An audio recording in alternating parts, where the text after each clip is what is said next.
Saya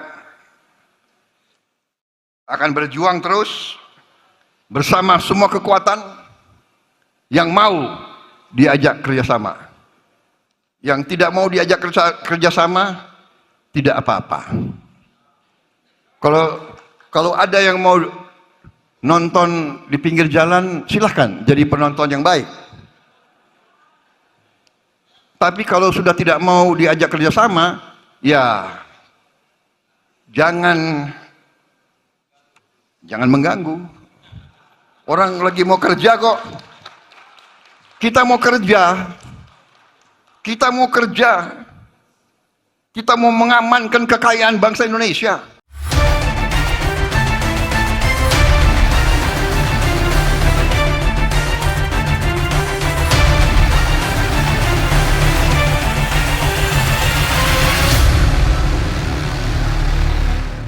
Assalamualaikum warahmatullahi wabarakatuh. Alhamdulillahirabbil alamin. Allahumma shalli ala sayyidina Muhammad wa ala ali sayyidina Muhammad. Sahabat-sahabat Blog Konsuta Channel, semoga terus dalam keadaan sehat walafiat dan terus dalam lindungan Tuhan yang Maha Esa. Amin ya rabbal alamin. Balik lagi di Blog Konsuta Channel dalam obrolan berita populer ya. Alhamdulillah nih sahabat-sahabat semua, kita bertemu lagi setelah beberapa hari sebelumnya sempat off ya dalam video Blog Konsuta Channel, karena memang saat ini manajemen GN13 sedang disibukkan dengan urusan-urusan prioritas ya, yang bukan bersifat urusan pribadi tetapi berkaitan dengan urusan-urusan umat. Insya Allah kedepannya akan selalu lancar, bahagia dan mendapat barokah dari Tuhan yang Maha Esa. Amin ya rabbal alamin. Nah, kali ini kita kembali lagi ya, dan kali ini kita akan membahas satu statement dari Pak Luhut Binsar Panjaitan ya, yang memberikan pesan komunikasi politik kepada Pak Prabowo ya, dimana agar Pak Prabowo tidak memberikan ruang celah kepada orang-orang toksik untuk masuk dalam rezim kepemimpinan Pak Prabowo selama 5 tahun ke depannya ya. Ya begitulah kira-kira tafsirannya gitu ya. Kalau orang pada umumnya melihat bahwa ini adalah pesan yang wajar dan biasa-biasa saja ya, dari seorang Luhut Binsar Panjaitan kepada Pak Prabowo Gibran, kami kok melihatnya tidak seperti pesan yang wajar atau biasa-biasa saja gitu ya. Mengapa demikian ya? Kami meyakini bahwa pesan tersebut tidak lepas keterkaitannya dengan proses pemilihan umum tahun 2024. Proses pemilihan umum yang dalam sejarah proses pemilihan umum di Indonesia begitu sangat problematik, begitu sangat banyak masalah, kejanggalan, serta berbagai macam praktik kecurangan yang sampai hari ini tidak mutlak 100% dituntaskan ya. Bahkan untuk menggali, kita lihat para elit politik, perangkat negara, baik dari kekuasaan legislatif, yudikatif, ya tidak usahlah harapkan eksekutif ya, tidak punya niatan untuk kemudian membongkar segala macam pertanyaan kejanggalan dari publik terkait proses pemilihan umum ya, yang bukan hanya kontestan menjalankan, melakukan praktik-praktik luar biasa, lucu, curang, culas dan lain sebagainya, tetapi dilakukan juga oleh para penyelenggara. Malah kemudian hari ini kita lihat nih sahabat-sahabat semua, seakan seluruh partai elit politik siapapun itu yang masuk dalam dunia politik menormalisasi, mendiamkan hal yang menjadi pertanyaan, kejanggalan, keanehan selama proses pemilihan umum ya. Ya semoga apa yang menjadi dissenting opinion dari ketiga hakim di Mahkamah Konstitusi ini kemudian bisa memantik obrolan masa depan demokrasi ke depannya, agar tidak dinormalisasi secara mulus mutlak 100% bahwa catatan dissenting opinion oleh 3 hakim Mahkamah Konstitusi bisa menjadi catatan bagi cucu anak kita ke depannya, melihat hari ini ada sosok pemimpin yang lahir dari proses yang tidak baik-baik saja ya. Dan dalam proses yang tidak baik-baik saja itu, selain sebelumnya ada skenario, hari ini proses yang tidak baik-baik saja itu didiamkan, seakan-akan dinormalisasi, dan seakan-akan menjadi bagian dari desain skenario politik kotor. Ya. Nah, kembali lagi bahwa pesan dari Pak Luhut Binsar Panjaitan adalah tidak lepas dari proses pemilihan umum adalah tentang bagaimana kelanggengan dari skenario politik mereka itu tetap terjaga, tidak mendapatkan ruang, celah, ataupun peluang dari pihak manapun untuk kembali lagi mengobrak-abrik proses skenario politik kotor yang sudah mereka lakukan. Yang sebetulnya pesan itu adalah bukan pesan pencegahan kepada pihak-pihak yang akan punya potensi melakukan penjegalan, melakukan penghalangan, menjadi penghambat dalam manuver politik Prabowo Gibran selama 5 tahun ke depannya, tetapi adalah tentang menjaga keamanan, ya, proses yang sudah mereka lakukan sampai hari ini agar tetap berjalan secara mulus. Sahabat-sahabat semua, bagaimana tidak kita menyadari, meyakini, dan membongkar, mengatakan hal itu ketika juga justru lingkar kekuasaan, relasinya, perangkat-perangkat seluruhnya yang tergabung di dalamnya, yang mengamini, yang meniatkan satu putaran dari kemenangan oleh pasangan calon tertentu. Kita lihat dari presidennya cawe-cawe politik dan mengatakan itu jelas dalam pidatonya. Terakhir kita lihat hari ini, ya, pidato Pak Prabowo mengatakan ia hanya membutuhkan 30 menit waktu untuk meniatkan ikut dalam kontestasi Pilpres kembali di tahun 2024 setelah sebelumnya mendapatkan konfirmasi atau dukungan dari Pak Joko Widodo. Ya. Tentang Pak Luhut Binsar Panjaitan, kalau kita ulik apa yang menjadi statement-statement beliau, pernah kan beliau mengatakan kalau Pak Joko Widodo ikut campur dalam kontestasi Pilpres tahun 2024, game is over, selesai semua, ya.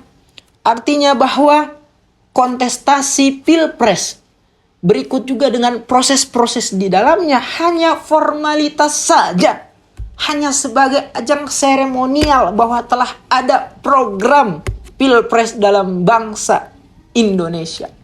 Tetapi pada hakikatnya, substansinya, itu adalah bagian dari skenario politik kotor untuk memuluskan kemenangan satu putaran yang berasal dari lingkar kekuasaan. Ya. Dan polanya terang benderang bisa kita lihat, bisa kita ulik. Ya. Dan jangan takut untuk terus mengungkapkan hal demikian. Ya. Kenapa? Karena hari ini kembali lagi kita lihat seluruh elit politik, seluruh kalangan seakan-akan terlena dengan proses yang sampai hari ini sudah terjadi. Di mana seakan-akan hari ini kondisinya sudah aman-aman baik, sudah sehat-sehat baik, ya. Tinggal kita pasrahkan kepada para pemimpin yang memenangkan kontestasi Pilpres berdasarkan pengumuman KPU dan Mahkamah Konstitusi untuk mengatur kursi kabinet, kursi kementeriannya. Di samping hal itu seakan-akan kita kembali lagi melupakan bahwa orang-orang yang hari ini dilahirkan sebagai pemimpin bangsa melalui keputusan KPU dan Mahkamah Konstitusi adalah orang-orang yang tidak lepas dari proses kejanggalan pertanyaan-pertanyaan publik yang sampai hari ini belum dijawab. Ya. Nah, sebetulnya pesan Pak Luhut ini menjadi satu pesan yang lucu dan luar biasa gitu ya. Lucunya ada di mana? Lucunya adalah padahal sebelumnya dalam proses pemilihan umum Pak Prabowo sendiri berikut juga dengan tim-timnya mengatakan mereka terbuka dengan segala pihak yang ingin bekerja sama, yang ingin masuk dalam lingkaran kekuasaan untuk mewujudkan cita-cita Indonesia maju, Indonesia emas tahun 2045. Tapi begitu hari ini mereka memenangkan sesuai dengan pengumuman KPU dan Mahkamah Konstitusi, hampir di setiap waktu kesempatan momen dalam pidato-pidato mereka seluruh timnya songong habis nih ya. Sombong amat ya. Pak Fahri Hamzah di salah satu kesempatan di ILC ya. Pak siapa juga tuh ya. Intinya timnya gitu ya. Mengatakan ya nggak usah lah bergabung. Ustadz Babe Haikal ya. Yang nggak usah lah bergabung. Nah, ini ditujukan kepada waktu itu salah satu kader PKS kalau nggak salah ya. Berikut juga dengan Partai Gelora yang memberikan press conference untuk menolak Partai PKS bergabung dalam koalisi pemerintahan Prabowo Gibran ya. Dan bukan hanya itu, ada juga yang bersifat perorangan seperti Pak Luhut bin Sarpanjaitan. Dan terakhir, beberapa jam yang lalu nih, Pak Prabowo sendiri mengatakan bahwa kalau tidak ingin bergabung, ia jangan ganggu ya. Tentu ini menjadi satu pesan yang amat berbahaya bagi masa depan demokrasi kita. Karena dalam ide Pak Prabowo, dalam pandangan Pak Prabowo, orang-orang yang berada di luar koalisi ya, atau yang menjadi barisan oposisi, dianggapnya adalah orang-orang yang akan mengganggu, menghambat manuver politik untuk mewujudkan visi misi, program atau apapun itu yang direncanakan oleh Pak Prabowo Gibran. Padahal dalam negara demokrasi ya, kita semua mewajari, kita semua memandang bahwa orang-orang yang berada di luar lingkaran kekuasaan, orang-orang yang menjadi barisan oposisi sama-sama terhormatnya dengan orang-orang yang berada dalam lingkaran kekuasaan. Karena mereka menjadi salah satu kelompok pengontrol ketika lingkar kekuasaan yang punya banyak kaki, tangan, perangkat, segala macam hal yang mereka bisa lakukan ya. Mereka bisa lakukan sehingga memang butuh kelompok-kelompok tadi. Tetapi bayangkan dalam pandangan Pak Prabowo seakan-akan kata pengganggu itu ya meluluh lantahkan pandangan kita terkait kehormatan kepada orang-orang yang berada di lingkar kekuasaan. Pesan luar biasanya ada di mana? Adalah ini sebetulnya menjadi pukulan telak kepada para elit-elit partai politik yang menjadi lawan kontestan dari pasangan Prabowo Gibran. Mengapa demikian? Karena hari ini kita lihat polanya hampir seluruh partai politik tidak malu-malu mengais-ngais kasihan, meminta-minta kursi jabatan atau apapun itu dalam rezim kepemimpinan Pak Prabowo Gibran ya. Ada yang meyakini bahwa proses pemilihan umum ini curang. Tetapi justru mereka yang meyakini itu tidak tahan untuk terus melakukan perlawanan terhadap proses pemilihan umum yang curang.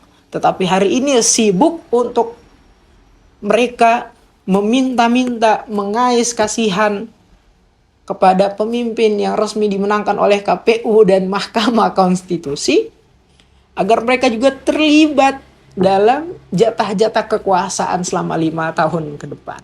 Ya. Di satu sisi, ini menjadi pesan bahagia kepada masyarakat tentang sudah waktunya hari ini para partai politik untuk sadar bahwa begitu banyak ya hal yang harus kita lawan dalam rezim kepemimpinan Pak Prabowo Gibran. Selain satu, bahwa mereka kita yakini melalui proses pemilihan umum yang curang, tetapi begitu ketika menang begitu sombong, begitu songong, mereka memandang lawan-lawan politiknya ya, bahkan dianggap pengganggu, dicap toksit, dicap lain-lain dan lain sebagainya lah. Tapi hari ini kalian para elit-elit partai politik masih mau mengais-ngais kasihan. Sungguh betul-betul kasihan Anda semua itu ya. Oleh karena itu kembalilah pada jati diri ya. Sebagaimana kalian ketika meniatkan diri untuk masuk dalam dunia politik, bahwa kalian akan berdiri di atas kepentingan rakyat itu sendiri ya. Kembalilah pada jati diri itu. Hari ini rakyat merindukan sosok oposisi yang benar-benar oposan Bukan oposisi yang hari ini bilang A, besok ditawari B, pindah ke B. Yang hari ini bilang B, besok ditawari lagi C, pindah ke C. Ya. Hak angket kemarin kalian katakan ungkit-ungkit, kalian obrolkan sehingga menjadi pengharapan masyarakat, tetapi hari ini luar biasa. Tutup buku, innalillahi. Luar biasa ya.